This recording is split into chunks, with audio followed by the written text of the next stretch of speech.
Tyre 3 college मान लो, NIT भी नहीं, प्राइवेट कॉलेज में से भी वो निकाल के भाई पता चला गूगल में जाके कुछ कर रहा है ना, यूएस चला गया, अमेरिका चला गया, पता नहीं कहाँ कहाँ चला गया, है ना। Hey everyone, welcome back to Octajam. My name is Dipanshu, graduated from IIT Guwahati and co-founder of Octajam. तो इस वीडियो के अंदर अपन जेईई मेंस 2026 के लिए एनआईटी में जितनी भी एनआईटी से सारे एनआईटी के लिए आपका क्या सेफ स्कोर होना चाहिए, क्या रैंक, क्या परसेंटाइल, सब कुछ अपन इन डेप्थ डिस्कस करने वाले हैं।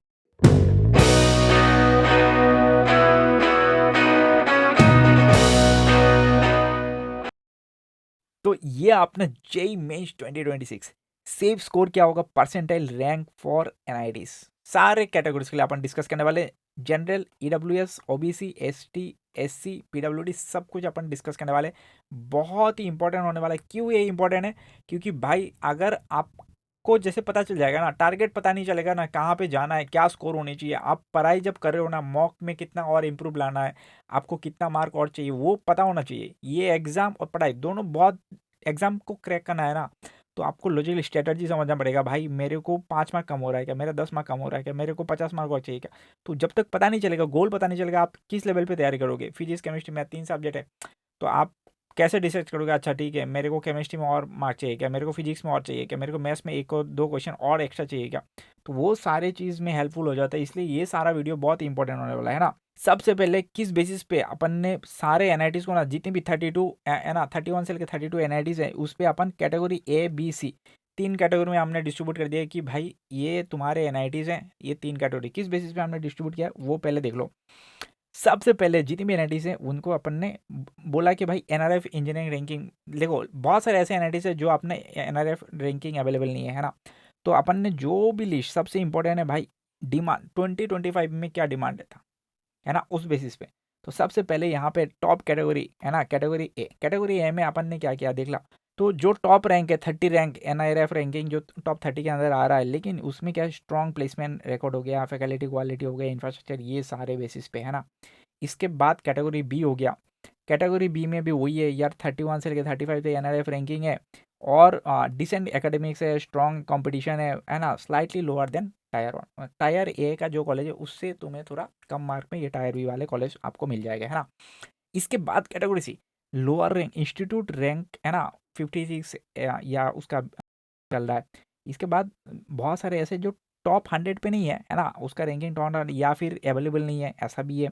तो उसको अपन सी कैटेगरी में डाल दिया, है ना। लेकिन सबसे इंपॉर्टेंट बात है, या स्टिल गुड क्वालिटी। क्यों है? क्योंकि भाई वो अभी कुछ कुछ एनआईटी से बहुत रिसेंटली चालू हुआ है कंपेयर टू ओल्ड एनआईटी से, है ना।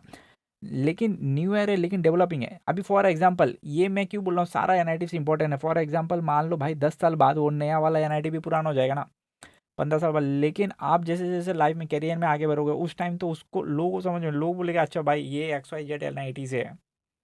तुम समझ रहे हो क्या बोल रहे हो? इसलिए सारे एनआईटीज बहुत इंपॉर्टेंट है। वो 10 साल बाद वो इंप्रूव होता जाएगा, वो अपना जो ब्रांड वैल्यू है बढ़ता जाएगा, वो कम नहीं होता है कभी। तो इसलिए सारा एनआईटीज बहुत इंपॉर्टेंट है। मैंने कैटेगरी इसलिए बना दिया ताकि आपको सेफ स्कोर क्या चाहिए, कितने एनआईटीज में, वो डिस्ट्रीब्यूट करने में आसान हो जाए, है ना।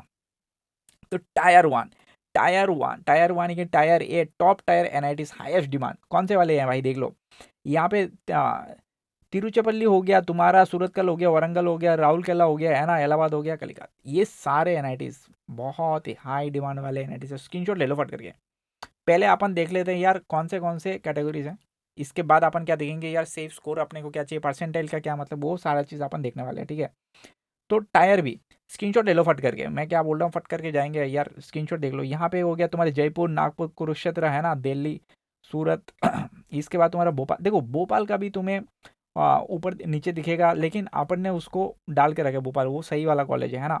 इसके बाद तुम्हारे ये हो गया जमशेदपुर हो गया, है ना। तो कभी ऊपर नीचे ये इसके ऊपर दिखेगा, कभी ये कन्फ्यूज मत होना। यहाँ पे जालंधर हो गया, दुर्गापुर, ये दोनों मतलब इक्वली मतलब परफॉर्म कर रहा है, लेकिन अपन ने दुर्गापुर को नीचे रखा, जालंधर को ऊपर रखा हुआ है। हमीरपुर, सिलचर, रायपुर, गोवा। रायपुर भी अच्छा उसका सही है, कोई दिक्कत वाली बात नहीं है, माइनिंग वाइनिंग है उसमें, तुम देख लेना एक बार। टायर 3 में क्या सीन है कि भाई मैंने बोला कि डेवलपिंग चल रहा है ना। तो पटना हो गया, पुंडीचेरी हो गया, इसके बाद तुम्हारे शिवपुर हो गया, उत्तराखंड, अगरतला, है ना। अब देखा आंध्र प्रदेश कई कई जगह पे तुम्हें ऊपर देखने को मिलेगा, लेकिन अपन ने अलग अगरतला के नीचे रखा हुआ है अभी, है ना। मेघालय, सिक्किम, श्रीनगर हो गया, अरुणाचल, अरुणाचल प्रदेश देखो, अरुणाचल यहाँ पे मैंने भाई अरुणाचल प्रदेश हो गया, मणिपुर, ये सारे नॉर्थ ईस्ट वाले है ना, मणिपुर, मिजोरम, नागालैंड, ये हो गया भाई तुम्हारे टायर सी। ठीक है, अब अपन डिस्कस करने वाले हैं जो इंपॉर्टेंट, अपने को एनालिटिक्स पता चल गया, कुछ अपन ने शॉर्टलिस्ट कर दिया कि भाई ये शॉर्टलिस्ट क्या है, कि भाई तुम्हारे प्रेफरेंस ऊपर नीचे हो सकता है लेकिन बकेट तो सेम रहेगा। देखना, समझना क्या बोल रहा हूँ। 3 बकेट बना हुआ है, बकेट ए, बकेट बी और सी। ए के अंदर भाई ये 6 कॉलेज हमने डाल दिया। अब इसको ऊपर नीचे शफल कर दो, कोई बोलेगा नहीं मेरे को तो वारंगल ही पसंद है, मेरे को तो उसी में जाना है, तो उसको 1 पकड़ लो ना। लेकिन ये जो टायर ए का जो बकेट है इसके अंदर यही 6 घूम रहा है। इसके बाद ये जो तुम्हारा टायर भी यही, उसको ऊपर नीचे करो। तुम्हें तुम्हें अगर मान लो तुम बोलोगे नहीं मेरे को तो रायपुर में जाना, सिलचर में नहीं जाना, तो तुम उसको ऊपर करो। तो ऐसा सीन है। आप समझ रहे हो क्या मैं बोल रहा हूँ। इसके बाद ये बहुत ही ज़्यादा इंपॉर्टेंट है, हर किसी को ये चाहिए, हर किसी को ये चाहिए, तो ऐसे रैंडमली इसको कहीं से भी कॉपी पेस्ट करके नहीं बिठाते। ये भाई स्कोर अपने को समझना पड़ता है कैसे आता है, ताकि अपन प्रोग्रेस कर सके। यहाँ पे क्या हो रहा है, नॉर्मलाइज होता है ना। देखो बहुत सारे चीज़ अपने टाइम में क्या होता है ना, ऑफलाइन होता था भाई, एक दिन में जाते एक पेपर हो गया 3 घंटा खत्म। अब उसमें तुमने क्या डाल के आया, क्या खत्म भाई, पेपर दे दिया। लेकिन तुम्हारे यहाँ पे क्या हो रहा है ना, कोविड के जब से चालू हुआ ऑनलाइन के चक्कर में दो दो शिफ्ट हो, कोविड के टाइम पे 4 4 शिफ्ट होता था, है ना। तो दो दो शिफ्ट में बच्चे जा रहे हैं, जनवरी में जा रहे हैं, अप्रैल में जा रहे हैं। अभी तो मतलब इसलिए मैं बोलता हूँ जनवरी का जो स्कोरिंग है ना, वो बहुत ही ज़्यादा इंपॉर्टेंट है। इजीली स्कोर हो जाएगा, परसेंटेज तुम्हारा ज़्यादा आ जाएगा भाई। यहाँ पे थोड़ा मेहनत कर लो, 1 2 क्वेश्चन ज़्यादा लगा दो ना, तुम्हें पता नहीं चलेगा भाई, तुम बोलेगे यार कैसे हो जा रहा है, मैजिक हो जा रहा है। देखो अब परसेंटेज क्या होता है ना, ईफ ए स्टूडेंट, मैंने यहाँ पे लिख दिया भाई, बहुत सारे लोगों को कन्फ्यूजन, पेरेंट्स लोगों को खास करके बोलते हैं नहीं नहीं मेरे बच्चे को 99%, 99% नहीं है भाई, वो परसेंटाइल है। If a student has 99 percentile it means they perform better than 99% of all candidate in the shift. तो क्या है कि ओनली 1% स्कोर इक्वल और हायर देन। तो अगर आपका 50% आ रहा है, इसका मतलब 50% बच्चे आपसे बेटर स्कोर किया हुआ है, बस ये समझ जाओ। 50% का बात है। वो पर्टिकुलर शीट में, उस पर्टिकुलर शीट में 100 लोग हैं तो 100 लोग के हिसाब से वो तुम्हारा परसेंटेज आएगा, तो वही सीन है। तो वो इम्पोर्टेंट है। इसके बाद तुम्हारे यहाँ पे शिफ्ट के लिए 0.1 पर 0.5% ऊपर नीचे होता है, तो यही पे यहाँ पे बना के रखा हुआ है। तो यहाँ पे आप ये इसका स्क्रीनशॉट ले लो, मैंने क्या बोला, स्क्रीनशॉट ले लो, तो तुम्हें पता चल जाएगा यार मेरे को क्या परसेंटेज चाहिए। क्योंकि आगे मैं अभी एनआईटी का वो दिखाने वाला हूँ, हर कैटेगरी का दिखाने वाला हूँ कि यार तुम्हें ये स्कोर चाहिए, ये स्कोर चाहिए, तो तुम्हें आइडिया बन जाएगा कि भाई मेरे को कितना चाहिए। तो अपन आ गए यार safe score table, JEE mains 2026 prediction. तो टायर है ना एनालिटिक्स के लिए। देखो यहाँ पे कंप्यूटर साइंस हो गया, ईसीई हो गया, तो ये कोर ब्रांचेस। अभी कोर ब्रांचेस में, अभी आप कोर ब्रांचेस का अपन क्या करेंगे, एक लिस्ट देंगे कि यार अच्छा आपका इस कैटेगरी में आपको ये मार्क चाहिए, ठीक है। अब उसमें से आप 10 20 मार्क अगर कम आ जाते तो आप लोअर ब्रांचेस आपको मिल जाएगा, मेटलर्जी, माइनिंग, ये सारे, है ना। तो टायर 1 पहले देख लो कॉलेज कौन सा है। अभी थोड़ा तिरिजी हो गया, तुम्हारा सूरत का वारंगल है ना, राउरकेला है ना, इलाहाबाद, कलिका। तो ये सारे कॉलेज हो गए थे अपन टायर 1 को अपन पकड़ के रख रहे थे। तो उसमें हाई टायर 1 का मतलब इतने टाइम से क्या हो रहा है ना, उसमें ज़्यादा मार्क चाहिए compare to B and C, बस इतना ही है।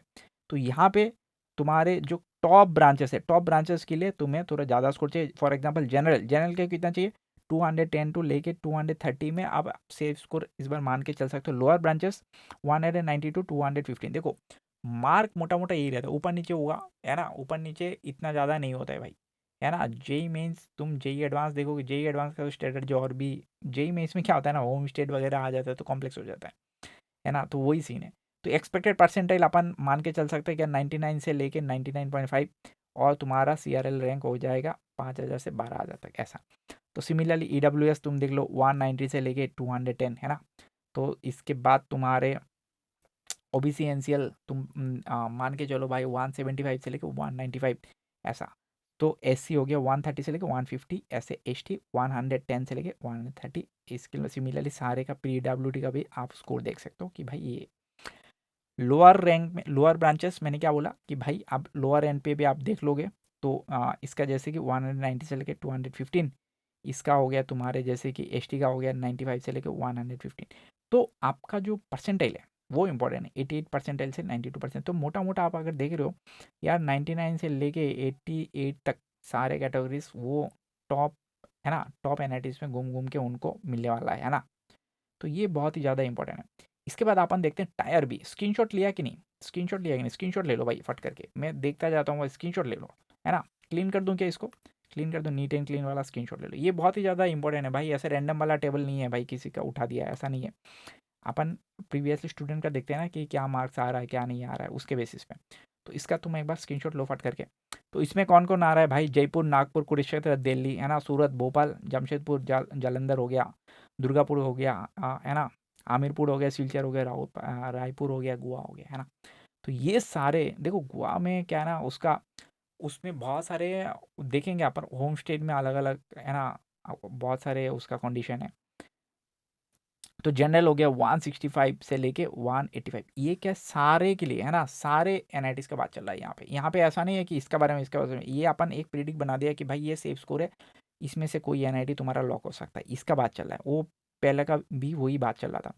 165 से लेकर 185 तुम्हारे कोर तुम पकड़ सकते हो, सीएस वगैरह पकड़ सकते हो, है ना। लोअर ब्रांचेस 150 से लेकर 170, इसमें तुम्हारा सीआरएल रैंक ही हो गया। सिमिलरली ओबीसी एनसीएल के देख लो 135 से लेकर 155, है ना। अगर लोअर ब्रांच देख लो 120 से लेकर 140 के रैंक में आ गया तो तुम्हारे 94 से 96 परसेंटाइल बन रहा है। 15 से लेकर 24 के तक तुम्हारा कैटेगरी रैंक आ जाएगा, है ना। तो ये तुम्हारे जो है ना, ऊपर नीचे दो बना के, क्योंकि भाई मैंने क्या बोला, शिफ्ट ऊपर नीचे हो रहा है, तो उस हिसाब से तुम्हें इस रेंज के अंदर मोटा मोटा तुम्हारा कैटेगरी रैंक आ जाएगा। और तुम्हारा के जनरल है तो मोटा मोटा ये रैंक आएगा, है ना।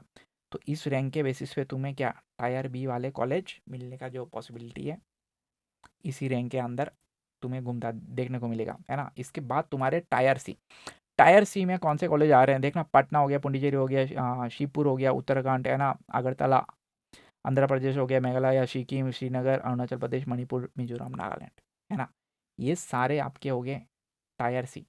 तो क्या बेसिस पे भाई, सारे एनआईटीज बहुत अच्छे हैं। सबसे पहली बात तो ये दिमाग में फिट कर लो। इसके बाद जनरल जनरल के लिए सीएसी, बहुत सारे बच्चे ऐसे फैंटेसी रहते हैं, नहीं मेरे को सीएसी। अब कोई बंदा ऐसा होगा जैसे मैंने क्या ऊपर से नीचे तक भाई केमिस्ट्री भर के रख दिया था, क्योंकि मेरे को वो वाला ब्रांच लेना है ना। तो कोई होगा कि यार मेरे को तो पार्टिकुलर माइनिंग में जाना है, मेटलर्जी में जाना है, अब वो ढूंढेगा उसके लिए जो रैंक वाला वन कॉलेज होगा ना, वो ब्रांचेस बेसिस पे है भाई, आप समझ रहे हो। इसलिए वो सारे बात करेंगे अपन। क्यों मैं काउंसलिंग के मैं यहाँ पे नंबर डाल के रखा हूँ, नीचे एक नंबर दिख रहा होगा आपको स्क्रीन में, क्योंकि ब्रांचेस बेसिस पे लोगों का अलग अलग प्रेफरेंस है, सबका अलग अलग टेस्ट है भाई, सब सेम नहीं है, वो समझना जरूरी है। ये अपन एक प्रिडिक्ट दे देते हैं, अच्छा तुम्हें ये कॉलेज मिल सकता है, ये ब्रांच मिल सकता है भाई, इतने स्कोर लेके आऊँ, ये इंपॉर्टेंट है। यहाँ पे लोअर ब्रांचेस में तुम अगर देखोगे, लोअर ब्रांचेस हायर ब्रांचेस कुछ नहीं होता, वो प्रीफरेंस के ऊपर। कोई अगर बोलेगा नहीं मेरे को तो माइनिंग पढ़ना, मेरे को ज़िंदगी में मेटलर्जी में पढ़ना है, मेरे को मैकेनिकली मेरे को पसंद है, तो उसके लिए सीएस लोअर ब्रांच हो गया ना। आप समझ रहे हो क्या मैं बोलने की कोशिश कर रहा हूँ। तो वही बात है, 115 140, है ना। बहुत सारे लोग ऐसे नहीं है कि प्लेसमेंट वेसमेंट सबका सीन नहीं रहता है भाई। कुछ अपने जैसे भी बंदे होते हैं, हम लोग प्लेसमेंट लिया, है ना, इसके बाद जॉब करने गए भाई, 2 साल 2.5 साल अपन ने आराम से काम किया, इसके बाद ये चालू कर दिया ऑक्टा जाम, क्योंकि आपने को समझ में आया कि भाई मेरे को ये इसमें पैशन आ रहा है, केमिस्ट्री वेमिस्ट्री पढ़ाने में मज़ा आ रहा है, तो जो जो काम मज़ा आएगा तुम वही काम करोगे ना, क्योंकि प्रोग्रेस चाहिए काम में। कैसे भाई, अभी जैसे कि रात को भी बिठा दो, सुबह को भी बिठा दो, उठाओ, अपन बात कर सकते हैं, तो इसलिए दिक्कत नहीं हो रहा है। लेकिन तुम्हें अगर ये काम पसंद नहीं है, तुम्हारा जो तुम काम कर रहे हो वो काम अगर तुम पसंद है, तो तुम भाई ज़िंदगी में खुश कैसे रहो, तो वो इंपॉर्टेंट है। इतना नेटवर्क बनाने के बाद तुम एनआईटी से आईआईटीज में अपन क्यों जाने की कोशिश, ट्रिपल आईटी, ये सब गवर्नमेंट फंडेड इंस्टीट्यूट में जैसे नेटवर्क बिल्ड होता है भाई, तुम्हें मज़ा आ जाएगा काम करके, है ना। तो ऐसे कॉलेज में जाके सोते मत रह जाना भाई, यहाँ पे जम के काम करो, कॉलेज में जाओगे मज़े में, बहुत काम होने वाला है। और ऐसे लॉन्ग टर्म में क्या होता है ना, सारा ऐसे कॉलेज वाले इक्विवेलेंट हो जाता है, वहाँ पे तुम क्या, तुमने 4 साल क्या किया। तुम अगर आईआईटी में भी पहुँच गया ना, आईआईटी में पहुँच गया राजा आके, तुम पूरा पूरा 4 साल तुम सो के भी निकाल सकते हो, सो के भी निकाल दो तुम्हें कोई पता नहीं चलेगा। 4 साल तुम दिन रात मेहनत भी कर सकते हो, दोनों पॉसिबिलिटी है। अब तुम क्या चूज़ करके वो तुम्हारे ऊपर है ना।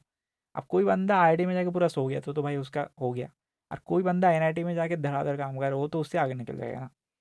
टायर 3 कॉलेज मान लो, एनआईटी भी नहीं, प्राइवेट कॉलेज में से भी वो निकाल के भाई पता चला गूगल में जाके कुछ कर रहा है ना, यूएस चला गया, अमेरिका चला गया, पता नहीं कहाँ क्या चला गया, है ना। तो बहुत सारे इंपॉर्टेंट फैक्टर्स आ जाते हैं इसमें। तो इस वीडियो को ज़्यादा से ज़्यादा लोगों के साथ शेयर करो, एंड चैनल को लाइक एंड सब्सक्राइब जरूर कर देना, ताकि ऑक्टाजम आने वाले टाइम पे तुम्हारे ग्रोथ एंड सक्सेस में हेल्प कर सके।